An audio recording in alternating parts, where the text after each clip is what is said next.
Salut à tous les aventuriers et bienvenue dans cette nouvelle vidéo. J'avais envie de faire un bilan de la chaîne YouTube Kael et Psycho.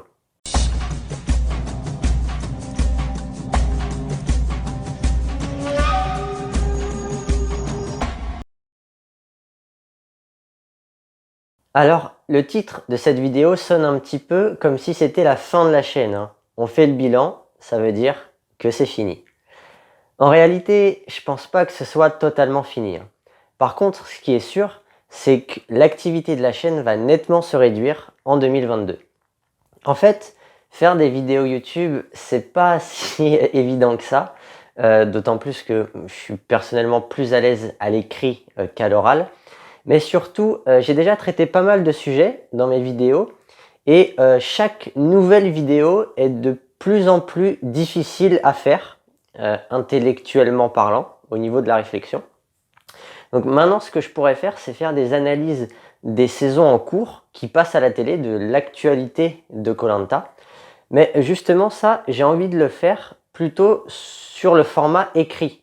Je pense que ça s'y prête mieux que de faire des vidéos où là c'est un peu moins pratique parce que c'est plus chronophage en fait. Donc dans l'avenir, je pense que je vais faire ça. Je vais utiliser l'onglet communauté de la chaîne YouTube pour analyser les saisons des futurs koh Lanta, les futures saisons de koh Lanta, et à côté essayer de sortir une vidéo par-ci par-là. Mine de rien, cette vidéo, c'est la 47e de la chaîne. C'est beaucoup plus que ce que j'imaginais au début. Au début, quand j'ai commencé la chaîne, je voulais juste faire ma petite quinzaine de vidéos, faire les énéatypes, le paradoxe de koh Lanta et l'identité de koh Lanta. Et puis finalement, je me suis pris au jeu quand j'ai vu que mes vidéos étaient aussi de plus en plus regardées et que j'ai commencé à avoir des retours essentiellement positifs. J'ai commencé à me creuser la tête, à essayer de me dire qu'est-ce qui serait intéressant d'analyser pour faire d'autres vidéos.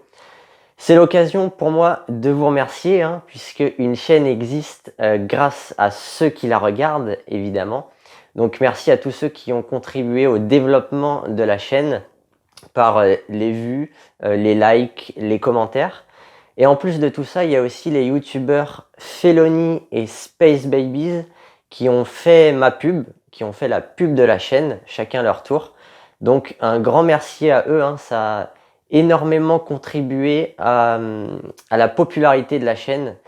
C'est entre autres grâce à eux peut-être que vous avez découvert la chaîne et que vous êtes en train de la regarder actuellement. Donc voilà, au final, vous avez compris que j'ai parlé de tout ce que j'avais initialement prévu et que j'ai même débordé sur d'autres thématiques. À titre personnel, je suis assez content de moi, de ce que j'ai fait. Je trouve que c'est pas si mal que ça. Maintenant, si j'essayais de faire un récap de la chaîne, parce que oui, vous avez dû vous rendre compte que j'adore synthétiser les choses, je pense que ça donnerait ceci. On a fait une approche théorique du jeu pour mieux comprendre la base stratégique du jeu avec les interconnexions et toutes les pondérations qu'il y a dans les 4S, l'impact de la chance sur le jeu, ainsi que l'existence d'un paradoxe. On a vu les deux chemins qui favorisent les chances de victoire avec la résolution du paradoxe et la dissolution du paradoxe, et qu'il est judicieux de choisir le chemin en fonction des profils psychologiques de l'adversité. On a parlé de modèles psychologiques pour mieux se connaître et mieux connaître les autres avec l'énéagramme, la spirale dynamique ou rapidement le MBTI. Socialement, on a développé des thèmes aussi, avec une meilleure compréhension de la construction d'alliances et des types de social qui existent. Stratégiquement, on a plutôt bien déblayé le terrain. On a décrit l'utilisation optimale des colliers d'immunité, par exemple. On a résolu l'épreuve des ambassadeurs. On a fait l'apprentissage de techniques de manipulation.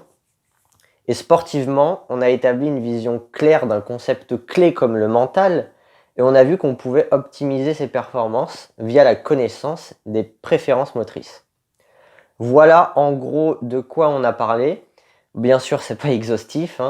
Il y aurait plein d'autres trucs à dire ou analyser dans koh Lanta que je connais pas ou auxquels je n'ai pas pensé, tout simplement. Alors si on part des 4S, Le point faible de la chaîne, c'est la catégorie survie. Alors comme j'y connais rien, je peux pas trop faire de vidéos dessus, sur à quoi ressemblerait du manioc pour le trouver plus facilement. On pourrait parler de comment construire une cabane, comment faire du feu, les techniques à utiliser, etc. Autrement, il y a aussi un thème que j'aurais bien aimé aborder, c'est un sujet que j'adore, c'est ce qu'on appelle la synergologie. C'est l'étude du langage corporel, du non-verbal. C'est intéressant, mais malheureusement, on n'a pas trop le droit de prendre des images de TF1 dans les vidéos YouTube. Donc c'est quasiment impossible de faire une vidéo là-dessus si je ne peux pas vous illustrer ce que je dis. C'est juste incompréhensible. C'est dommage parce qu'avec la synergologie, on a accès à beaucoup d'informations sur les autres, sur leur état d'esprit, via les axes de tête par exemple, ou les micro-démangeaisons. Enfin bref, c'est dommage parce que c'est très utile de connaître ça dans koh, notamment au niveau de ce qui va être la détection du mensonge. À défaut de pouvoir faire une vidéo dessus, je vous mets dans la description de cette vidéo un livre sur ce passionnant sujet, en plus de toutes les autres sources que j'ai utilisées pour faire la chaîne. En fait, j'ai fait une espèce de bibliographie de tous les livres que j'ai lus et qui m'ont aidé à préparer les vidéos de la chaîne. Par ailleurs, un autre objectif de la chaîne, c'était de faire connaître le modèle de l'énéagramme et de promouvoir la connaissance de soi. J'espère que cela a été le cas, que vous avez appris des choses sur vous-même. Ça ne peut pas faire de mal de mieux se connaître. Et je vous conseille de continuer de pratiquer l'auto-observation tout au long de votre vie. On apprend toujours des choses sur soi. Et ça me permet de rappeler une des règles du code éthique de l'énéagramme. L'énéagramme est avant tout un outil destiné à la connaissance de soi et à la transformation personnelle. Aussi intéressante soit la chaîne, ça reste une utilisation détournée du modèle qui, dans le respect de ce qu'il représente, devrait s'accompagner d'un travail sur soi. Après, c'est pas mauvais en soi, c'est une bonne idée d'analyser koh avec l'énéagramme. Ça permet de mieux intégrer le modèle, de se créer une base de données. Mais le mieux, bien sûr, c'est d'allier l'utile à l'agréable. Vous pouvez me dire dans les commentaires si vous avez découvert l'énéagramme grâce à ma chaîne ou si vous connaissiez déjà avant. Est-ce que vous avez bien aimé? Est-ce que vous avez trouvé votre énéatype facilement ou peut-être que vous hésitez encore? Je suis assez curieux de tout ça, donc voilà, n'hésitez pas à écrire votre avis et votre cheminement personnel. Après, d'une manière générale, dites-moi aussi si la chaîne vous a plu, si avant qu'elle existe, vous vous étiez dit que ce serait une bonne idée d'analyser koh par le biais des personnalités. Si c'est le cas, est-ce que du coup la chaîne a ressemblé à ce que vous espériez ou est-ce que vous imaginiez ça différemment? Par ailleurs, même si vous avez compris que l'activité de la chaîne va se réduire dans le futur, je vais quand même essayer de sortir quelques vidéos. Donc dites-moi aussi si vous avez des attentes particulières en termes de vidéos, si vous avez des idées de vidéos qui vous intéresseraient. Après également, en plus de toutes ces questions, ce qui serait vraiment super, ce serait génial, c'est d'essayer de faire le lien entre votre rapport à ma chaîne et votre énéatype. Alors petite parenthèse, si vous ne connaissez pas, que vous n'êtes pas sûr de votre énéatype, vous pouvez toujours m'envoyer un mail si vous avez envie de vous faire aider. Je peux toujours, dans la mesure du possible, vous donner mon avis. Mais voilà, en tout cas pour ceux qui le connaissent, c'est vraiment un excellent exercice de faire ça. Ça permet de conscientiser un peu plus votre ego et de le verbaliser. Alors je donne quelques exemples très basiques et l'idée ce serait de pratiquer l'auto-observation pour aller un peu plus loin à la découverte de soi-même. Si on prend le 1, eh bien peut-être que vous auriez aimé rendre la chaîne plus parfaite, plus qualitatif pour faire correspondre la chaîne à votre idéal élevé en cherchant à relever et à corriger les incohérences ou les erreurs que j'ai pu faire. Si vous êtes un 2, le fait d'aimer la chaîne vous a donné envie de m'aider à la faire vivre, par exemple en me flattant dans les commentaires. Si vous êtes un 3, peut-être que vous avez perçu la chaîne comme un moyen de mieux cerner le jeu pour mieux le réussir si vous espérez le faire un jour. Si vous êtes un 4, vous avez peut-être été attiré par le thème original de la chaîne, vous avez trouvé que mes vidéos ne ressemblaient pas aux autres et que du coup il fallait les regarder. Pour les Enea type 5, eh bien, vous étiez peut-être content de trouver une chaîne d'analyse plutôt approfondie et détaillée qui compile plein d'informations et de connaissances. Les 6, sûrement se méfiaient au début. Et qu'est-ce que c'est que cette chaîne? De quoi ça va vraiment parler? Et qui c'est celui-là? Et est-ce qu'il s'y connaît vraiment? Et est-ce qu'il raconte pas n'importe quoi? Après, peut-être qu'il y a eu un intérêt et une loyauté envers la chaîne en ne voulant rater aucune vidéo.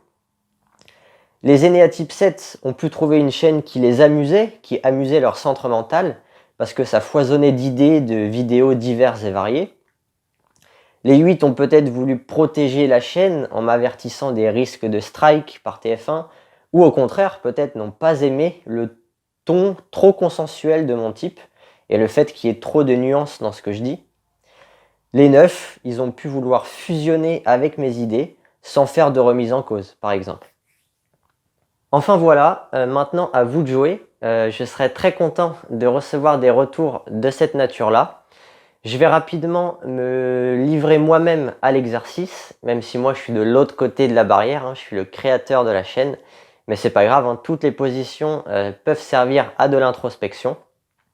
Je trouve que c'est une bonne idée de faire ça, ça peut vous montrer l'exemple et ça peut vous inciter à faire de même dans les commentaires de la vidéo.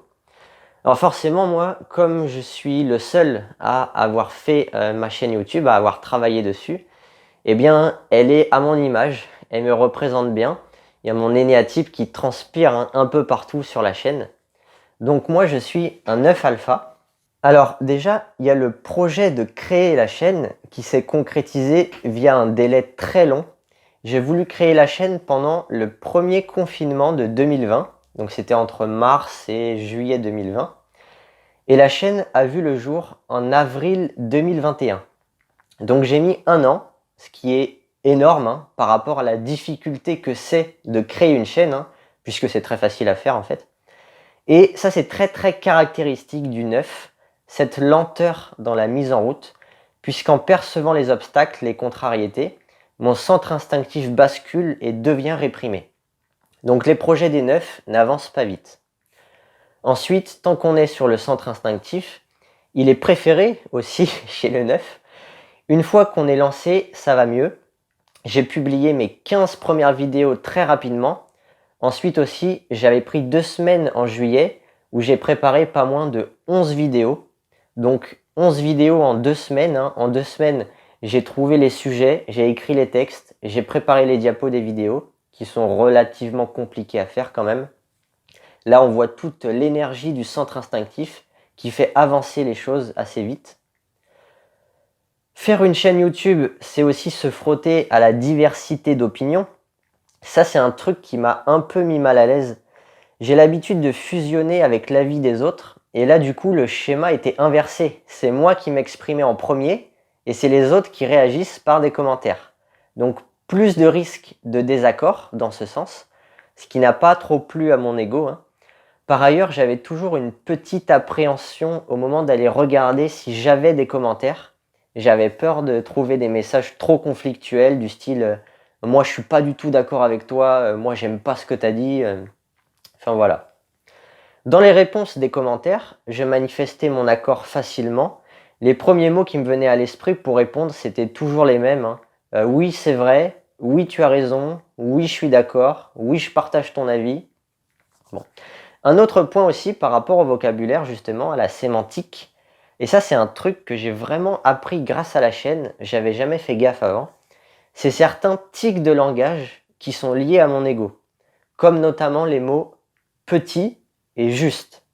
C'est des mots que j'ai employés souvent dans mes vidéos et qui sont faciles à interpréter d'un point de vue de l'énéatype 9, puisque résultant de la passion et de la fixation, je suis attiré par ce qui n'est pas important, par l'anecdotique. Du coup, j'aime bien dire que je parle d'un petit truc, un petit truc pas important. Tu vois, c'est juste ça, c'est pas grave. J'ai fait des vidéos d'analyse, j'ai amené le débat sur de la théorie, donc plutôt orienté objectivité que subjectivité. Donc ça va pas amener des débats très endiablés ou des conflits. Hein. J'ai plutôt donné des analyses neutres en donnant relativement peu mon propre avis. Cette chaîne, elle m'a aussi permis de sentir que j'avais besoin d'une motivation extérieure à moi. C'est ça qui me fait bouger en fait. Je vous cache pas que j'ai eu plusieurs fois envie d'abandonner la chaîne à cause du manque de motivation symptomatique du neuf. Mais le fait qu'il y ait des personnes qui regardent et qui l'aiment bien, ça me motivait à poursuivre. Ça, c'est une problématique centrale du neuf, hein. Je suis dans l'oubli de soi. Donc moi, ma chaîne, je me dis que je m'en fous un peu en fait, hein. Mais c'est le fait de me sentir lié à d'autres personnes qui me pousse à continuer. Et c'est ça qui me fait chier, c'est de me dire que je prive les autres de vidéos qu'ils aiment bien. Donc en fait, j'évite les conflits externes pour éviter un conflit interne. Aussi, l'oubli de soi, ça se matérialise souvent par un côté je m'en foutiste. L'ego du neuf, c'est un ego qui est beaucoup fondé sur du laisser aller. On n'est pas motivé, on s'en fout, on est paresseux, on est satisfait, on se prend pas la tête, on relativise, on est d'accord avec tout ce qu'on nous dit. Et ce laisser aller, il se retrouve pas mal sur ma chaîne, sauf je pense que du côté des spectateurs, donc de vous, en fait je suis pas sûr que ce soit si visible que cela. Moi je le sais parce que c'est moi qui prépare les vidéos. Mais j'ai l'impression que c'est plus le côté professionnel de la chaîne qui ressort, du style ah ouais, lui il fait des diapos et tout, les vidéos elles sont bien organisées, il travaille bien, dis donc, hein. J'ai reçu plein de commentaires très sympas comme ça. Mais en fait, par exemple, moi, quand j'ai fini une diapo, ou même carrément la vidéo, et que je relis, des fois je voyais des fautes, que ce soit des fautes d'orthographe ou juste la qualité d'image qui n'était pas belle ou autre chose. Et en fait, je laissais comme ça. J'avais la flemme de corriger, je me disais que c'était pas grave. Aussi dans le texte, il y a des choses où finalement je me dis que c'est pas si intéressant que ça. Mes vidéos finales sont toujours un peu plus courtes que ce que je prépare en fait, je dis pas tout, hein. Après, l'oubli de soi, c'est surtout très visible dans la forme. Je prends pas la peine d'embellir la chaîne et les vidéos. Je me filme un peu à l'arrache, hein. Parfois je suis pas coiffé, je suis pas rasé, mais je m'en fous. J'ai pas non plus mis beaucoup d'énergie dans l'expansion de la chaîne, hein. Je suis pas vraiment rentré dans le jeu de YouTube et essayer de gratter le plus d'abonnés possible, de faire le plus de vues. Pareil, hein, je n'avais pas envie de penser à ça, je m'en moque un peu. Et pour finir aussi, un dernier point, on va rappeler que l'ego est très fort. Il s'immisce dans tout ce qu'on fait. À la base, pour un aîné à type 9, créer une chaîne YouTube, c'est un bon exercice d'intégration. Ça fait faire une activité, notamment activité de soi, en obligeant à donner son avis, à s'exposer. Ça stimule aussi, ça fait vivre, s'insérer, s'affirmer dans une communauté. Mais l'oubli de soi, ça se matérialise aussi dans la perte des priorités. Ça permet de ne pas faire avancer sa vie. Et quand on se perd dans des activités secondaires comme ça, on appelle ça la narcotisation, dont le neuf est le spécialiste. Et concrètement, ma chaîne est devenue ma narcotisation principale en 2021. C'est-à-dire que des fois, je m'occupais de ma chaîne à des moments où, objectivement, c'était pas vraiment le moment. Il y avait d'autres chats à fouetter plus urgents que ma chaîne YouTube. Donc, passer du temps sur sa chaîne, c'est aussi s'oublier à son travers. Et voilà, on arrive au terme de cette vidéo. J'espère que ce récapitulatif de la chaîne vous a plu. Mettez-moi maintenant des commentaires sur ce que vous voulez, sur votre rapport à koh Lanta, votre rapport à la chaîne, sur des désirs de vidéos futures. En tout cas, moi, je vous remercie encore une fois de m'avoir regardé. Je vous remercie en général d'avoir été aussi présent sur les vidéos d'avant. Et il ne me reste plus qu'à vous dire à la prochaine. Maatane.